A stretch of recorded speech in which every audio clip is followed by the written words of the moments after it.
সূরা ফাতিহা পবিত্র কুরআনের প্রথম সূরা। ফাতিহা ছাড়াও সাবউল মাসানি, উম্মুল কুরআন, ফাতিহাতুল কিতাব সহ একাধিক নাম রয়েছে এই সূরার। আল্লাহ তাআলা এই সূরায় বান্দার করণীয় বিষয়ে জানিয়েছেন। এই সূরার গুরুত্ব ও ফজিলত সম্পর্কে হাদিসে একাধিক বর্ণনা রয়েছে।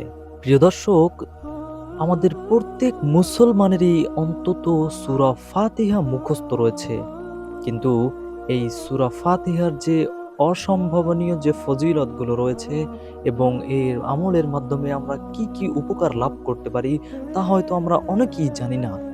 আজকের ভিডিওটি আপনাদের জন্য খুবই গুরুত্বপূর্ণ। আপনারা যদি আজকের পুরো ভিডিওটি দেখেন তাহলে সূরা ফাতিহার আমলের মাধ্যমে কি কি উপকার পেতে পারেন সে বিষয়ে সম্পূর্ণ জানতে পারবেন। তা আমি আপনাদের ভালোর জন্যই বলবো আজকের পুরো ভিডিওটি সম্পূর্ণ দেখবেন আশা করি। চলুন ভিডিওটি শুরু করা যাক।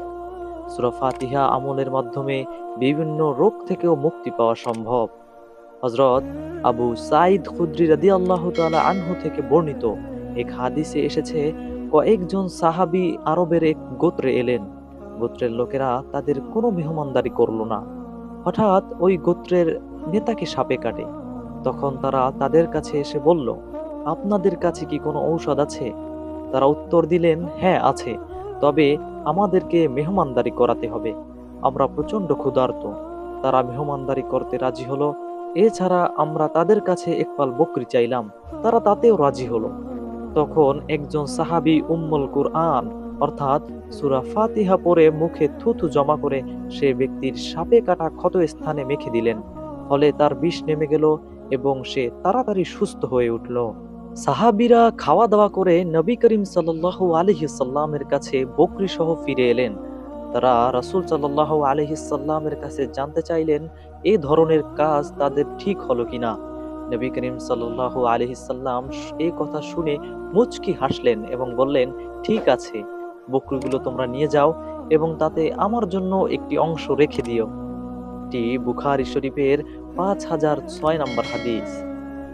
সূরা ফাতিহার সমতুল্য নেই কোনো সূরা।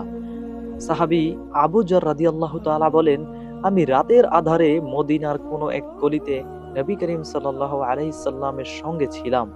সে সময় একজন ব্যক্তি সূরা ফাতিহার দ্বারা তাহাজ্জুদের নামাজ পড়ছিলেন। তা শ্রবণে নবীজি সেখানে দাঁড়িয়ে গেলেন এবং শেষ হওয়া পর্যন্ত গভীর মনোযোগ দিয়ে তা শুনলেন। শেষ হলে তিনি বললেন, পুরো কোরআনে এর সমতুল্য আর কোনো সূরা নেই। সুবহানাল্লাহ। সূরা ফাতিহা নিজেই নিজের তুলনা। তাওরাত, জাবুর, ইনজিল এমনকি কুরআনেও তার সমতুল্য কোনো সূরা নেই। সাহাবী উবাই ইবনে কাব রাদিয়াল্লাহু তাআলা আনহু বলেন, রাসূলুল্লাহ সাল্লাল্লাহু আলাইহি সাল্লাম বলেছেন, তাওরাত, জাবুর, ইনজিল এমনকি কুরআনেও আল্লাহ তাআলা সূরা ফাতিহার মতো কোনো সূরা অবতীর্ণ করেননি। এটি নাসাঈ শরীফের 914 নম্বর হাদিস। সূরা ফাতিহা পড়া মানে 4 কিতাব পড়ার সমান। সূরা ফাতিহার গুরুত্ব ও ফজিলত এতটাই বেশি যে এই সূরা পাঠ করলে আসমানি বড় 4 গ্রন্থ পড়ার সমতুল্য বলা হয়েছে। সাহাবী আবু উবায়দা রাদিয়াল্লাহু তাআলা আনহু বলেন, নবীজি সাল্লাল্লাহু আলাইহি সাল্লাম বলেছেন, যে ব্যক্তি সূরা ফাতিহা পাঠ করলো সে যেন তাওরাত, জাবুর, ইনজিল ও কুরআন পাঠ করলো। সূরা ফাতিহার আমল মানুষকে জাদুটোনা থেকেও মুক্তি দেয়, মানুষ, জিন ও শয়তান থেকেও হেফাজত করে। নবী করিম সাল্লাল্লাহু আলাইহি সাল্লাম বলেছেন, বান্দা যদি তার পার্শ্বকে স্বীয় বিছানায় রেখে বিসমিল্লাহ এবং সূরা ফাতিহা পাঠ করে তাহলে জিন শয়তান ও মানুষ শয়তানের খারাপি সহ অন্য সব অনিষ্ট থেকে নিরাপত্তা লাভ করবে। সুবহানাল্লাহ। সূরা ফাতিহাকে রাসূলুল্লাহ সাল্লাল্লাহু আলাইহি সাল্লাম সমগ্র রোগের মহা ঔষধ বলে আখ্যা দিয়েছেন। বহু হাদিসে সূরা ফাতিহার ফজিলত সম্পর্কে বর্ণিত হয়েছে।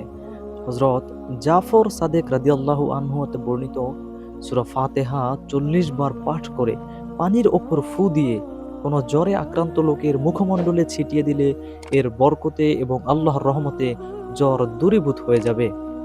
ফজরের নামাজের সুন্নত ও ফরজ নামাজের মধ্যবর্তী সময়ে 41 বার সূরা ফাতিহা পাঠ করে চোখে ফু দিলে চোখে যদি ব্যথা থাকে তাহলে চোখের ব্যথা দূর হয়ে যাবে। শেষ রাতে সূরা ফাতিহা 41 বার তেলাওয়াত করলে আল্লাহ তাআলা তার রিজিক বাড়িয়ে দিবেন। সূরা ফাতিহা 40 দিন নিয়মিত তেলাওয়াত করে পানিতে ফু দিয়ে অসুস্থ ব্যক্তিকে পান করালে আল্লাহ তার অসুস্থতা দূর করে দেবেন। সুবহানাল্লাহ। হযরত আলী রাদিয়াল্লাহু তাআলা আনহু বলেছেন, কোন বিপদে পতিত ব্যক্তি 1000 বার সূরা ফাতিহা পাঠ করলে ওই ব্যক্তির আর কোনো বিপদ থাকতে পারে না। সুবহানাল্লাহ। তো প্রিয় দর্শক, সূরা ফাতিহার মধ্যে আল্লাহ তাআলা অবর্ণনীয় ফজিলত রেখেছেন। আমরা যে সকল ফজিলত বর্ণনা করলাম এবং এছাড়াও আপনাদের মনের যে কোনো সৎ কাজের জন্য সূরা ফাতিহার আমল করলে ইনশাআল্লাহ আল্লাহর রহমতে তার ফলাফল পাবেন আশা করি। প্রিয় দর্শক, যারা আমাদের ভিডিওটি দেখছেন তারা আমাদের চ্যানেলটি সাবস্ক্রাইব করে রাখবেন, যাতে নতুন ইসলামিক মূল্যবান ভিডিওগুলো সর্বপ্রথম আপনার কাছেই পৌঁছে যায়। আসসালামু আলাইকুম।